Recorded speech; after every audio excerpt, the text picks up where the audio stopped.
In today's video, I'm going to teach you how to mail merge in the new Outlook. Whether you're reaching out to a group of colleagues or sending personalized updates to family and friends, mastering the mail merge feature can be a real game changer.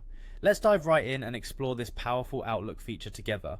First, you'll want to go to Microsoft Outlook. If you're using the desktop version, simply launch the program from your computer, but if you're accessing it online, head over to the Microsoft Outlook website.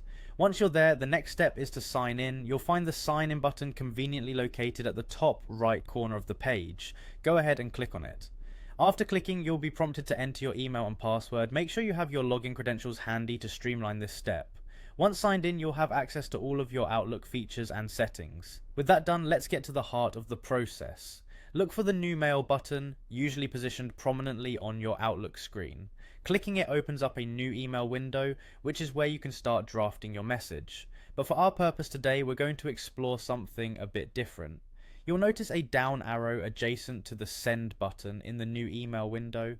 This is more than just a button, it's a doorway to additional options that Outlook offers. Click on this down arrow to reveal more choices. From the drop down menu that appears, you should see an option labelled Start Mail Merge. This is the key feature we'll be using, so go ahead and click on it. By doing so, you're enabling a functionality that allows you to send out customized messages to multiple recipients without the hassle of individually tailoring each email. It's truly a time saver and allows for both personalization and efficiency. If this is your first time using the mail merge feature, don't worry, the interface is intuitive, and as you familiarize yourself with it, you'll find it increasingly easier to use.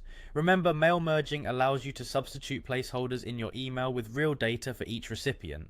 This means you can address everyone by their name or include specific details that will make your communication feel personal and direct.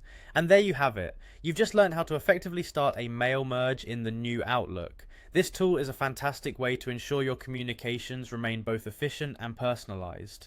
With practice, you'll find it becomes a natural part of your email sending routine. Thanks for watching, and happy merging.